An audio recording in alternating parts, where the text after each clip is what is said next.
사도 바울은 성도를 보배를 담은 질그릇이다라고 표현하고 있습니다. 근데 이 질그릇이라는 단어를 여러분이 특별히 주목해 보셔야 합니다. 그것은 히브리적인 배경을 가지고 있는 이 단어가 바로 질그릇이기 때문에 그렇습니다. 여러분, 이 말 뜻에는 몇 가지 의미가 담겨져 있습니다. 첫 번째는 이 질그릇은 약하다, 깨지기 쉽다, 이런 뜻을 가지고 있습니다. 그러니까 이러한 뜻이 있기 때문에 질그릇 같은 인생이라고 우리가 그렇게 말을 하게 되죠. 질그릇 같은 인생이라고 말할 때에 하나님이 우리에게 또한 사도들을 통하여서 말씀하실 때 너희들은 깨지기 쉽다, 또 너희들은 부서지기 쉽다라는 의미를 가지고 있습니다. 사람의 인생 자체가 그렇지 않습니까?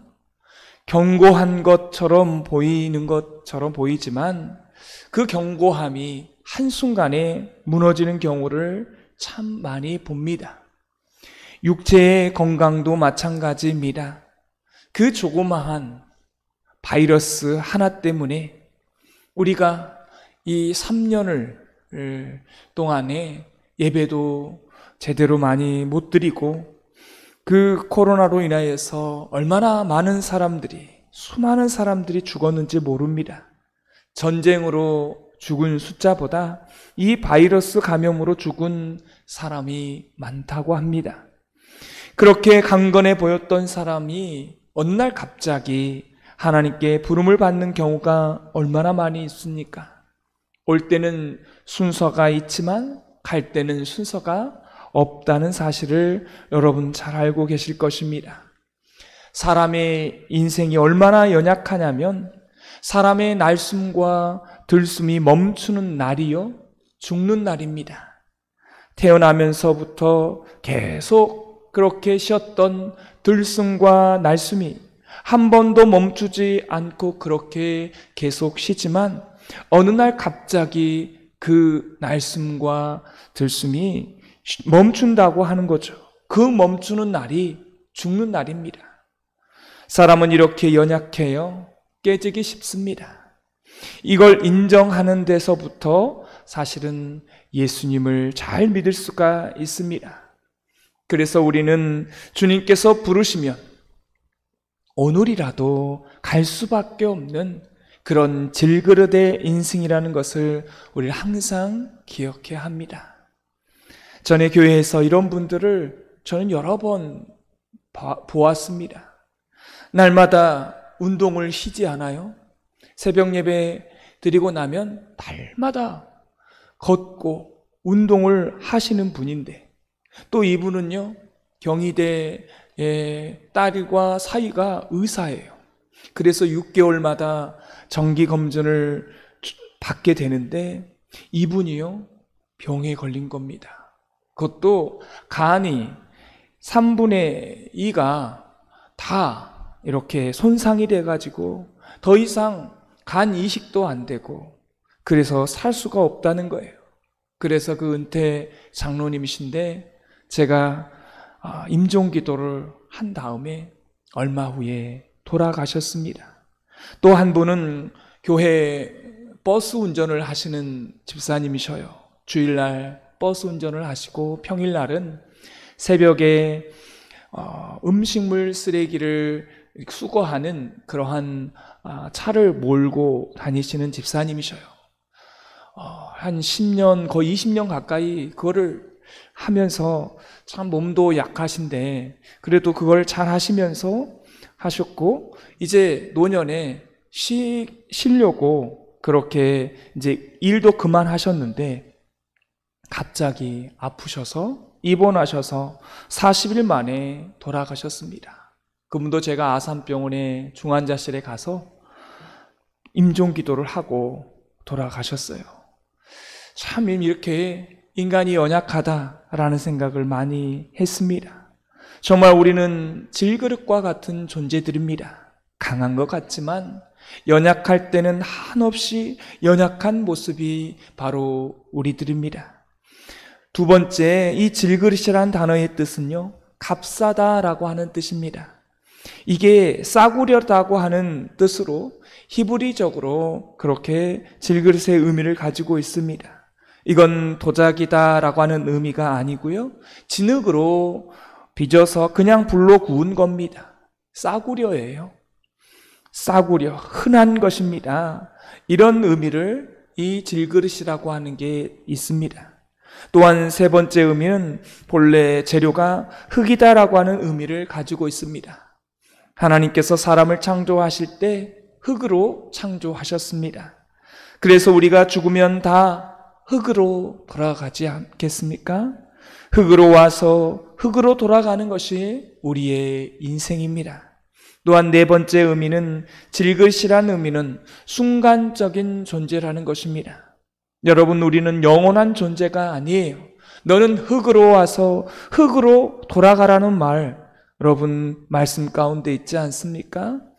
그 말씀의 원어의 뜻은 먼지예요. 먼지 같은 존재라는 것입니다. 하나님께서 우리 보고 사라지라고 말하면 우리는 사라질 수밖에 없는 그런 존재라는 것입니다. 오늘 성경의 고린도후서 4장 7절에 그러한 말씀이 나와 있습니다. 우리 다 같이 7절 말씀을 읽도록 하겠습니다. 우리가 이 보배를 질그릇에 가졌으니 이는 심히 큰 능력은 하나님께 있고 우리에게 있지 아니함을 알게 하려 함이라. 아멘. 여러분, 우리는 질그릇입니다. 제가 질그릇의 그 뜻을 말씀을 드렸잖아요. 우리는 이 질그릇이라고 하는 것을 항상 하나님 앞에 인정하시면서 살아가야 합니다. 그런데 성경은 말합니다. 질그릇인데 한 가지 특징이 있답니다. 보배를 담은 질그릇이라는 것입니다. 여러분, 바로 여기에 역설이 있는 것입니다. 우리가 귀한 이유가 무엇입니까? 질그릇이기 때문에 귀한 것입니까? 아니에요. 우리는 깨지기 쉽고 싸구려고 흙으로 만들고 순간적이지만 우리가 귀한 이유는 질그릇 안에 있지 않고 질그릇 안에 담겨져 있는 보배에 있다는 것입니다. 이걸 잊지 마시기를 바랍니다. 내 안에 계신 그리스도가 우리를 귀하게 만들어 주시는 줄 믿습니다. 순간적인 존재가 영원하신 분이신 우리 예수님을 담아낸다는 것입니다. 여러분, 그것 자체가 은혜이고 영광 아니겠습니까? 나는 질그릇이라는 것을 철저하게 그래서 인정하셔야 합니다. 근데 우리 안에 무엇이 담겨져 있다는 것이에요? 우리는 유한한 존재지만 이 유한한 존재 안에 영원한 하나님을 담아내고 있습니다. 우리는 순간적인 존재예요. 영원한 그 하나님의 임재를, 하나님의 실체를 우리 안에 담아냈습니다. 내 안에 그리스도가 계시기 때문에 우리는 귀한 존재라는 사실을 여러분 인정하시기 바랍니다. 우리가 질그릇이지만 우리 안에 예수님이 계시기 때문에 우리는 존귀한 자입니다. 이게 바로 신비인 것입니다. 예수님을 믿는 사람들을 바라보면 참 신기한 게 있습니다. 순간적인 존재인데 영혼을 추구하면서 살게 됩니다. 신기하지 않습니까? 우리의 존재는 분명히 육체 주도적인 사람입니다. 이 땅의 것들에 대해서 집착하게 되고요. 이 땅의 것들에 대해서 매여 있습니다. 근데 우리는 예수님을 담아내고 있습니다. 예수님의 영원함, 예수님의 그 부활하심, 영생, 구원, 천국을 소망하며 살아갑니다. 비록 땅에 발을 딛고 살고 있지만 성도는 하늘을 바라보며 사는 존재인 것입니다. 순간적인 그 현재를 살아가지만 영원한 미래를 추구하며 사는 존재가 성도라고 하는 사실입니다. 그러면 거꾸로 한번 말해 볼까요? 우리를 보배를 담아내지 않으면, 우리 안에 보배이신 예수님을 담아내지 않으면 그 질그릇은 어떻게 될까요? 아무것도 아닌 거죠. 아무 가치가 없게 되는 것입니다. 우리 안에 예수님이 없으면 우리는 싸구려 인생이 될 수밖에 없습니다. 우리 안에 부활하신 예수님을 담아내지 않으면 성도는 뭐예요? 순간적인 인생으로밖에 살 수 없는 것입니다. 예수 그리스도를 담아내지 않는다면 어디에도 우리는 쓸모없는 인생이 될 수밖에 없다는 사실을 인정하셔야 합니다. 여러분, 세상에 믿지 않는 사람들 한번 보세요. 내가 질그릇 같은 인생입니다. 이런 용어를 쓰신 것 보셨습니까? 쓰지 않아요. 저는 요즘 그 전두환 씨 손자, 그분이 광주에 와서 어제 5.18 묘역에 가서 자기가 입고 있는 그 겉옷으로 그 비석을 닦는 것을 봤어요. 그러면서 줄곧 계속해서 나는 죄인입니다. 나는 죄인입니다. 죄인이 무슨 할 말이 있겠습니까? 나는 질그릇입니다. 이거 아닙니까? 세상 사람들은요, 그런 말 할 수가 없어요. 근데 그 사람이 예수님을 신실하게 믿는 크리스찬이에요. 그래서 고백하는 거예요. 죄를 고백하는 것입니다. 세상 사람들은 자기가 죄인입니다. 나는 질그릇입니다. 이런 용어를 쓰지 않아요. 사람들은요, 들숨과 날숨이 끝나는 순간에 그 인생은 허무하게 죽습니다. 이런 말을요, 하지 않는다는 거예요. 참 이상합니다. 세상은 뭐라고 말합니까? 나는 질그릇입니다. 나는 죄인입니다. 나는 들숨과 날숨이 멈추면 죽는 인생입니다. 라고 말하지 않아요. 나는 할 수 있습니다. 불가능한 일이 없습니다. 라고 말합니다. 나에게는 모든 것이 가능하다라고 말합니다. 인간이 최고입니다. 이런 걸 세상은요, 가르쳐요. 그런데 나는 할 수 없습니다. 나는 모릅니다. 나는 질그릇입니다. 나는 깨어지기 쉽습니다. 나는 싸구려 인생입니다. 들숨과 날숨이 끝나는 순간에 나의 인생은 시체가 됩니다. 이런 전제에서 시작하는 것이 그리스도인의 인생입니다. 그 다음으로 넘어가서 자기 자신이 깨지기 쉬운 질그릇을 알았다면 두 번째 단계로 질그릇이지만 보배 되신 예수 그리스도를 담아내면 우리가 가치 있는 인생이 되는 것입니다. 이게 바로 성도의 인생입니다. 그래서 오늘 8절은 이렇게 말합니다. 우리 8절 말씀을 다 같이 읽겠습니다.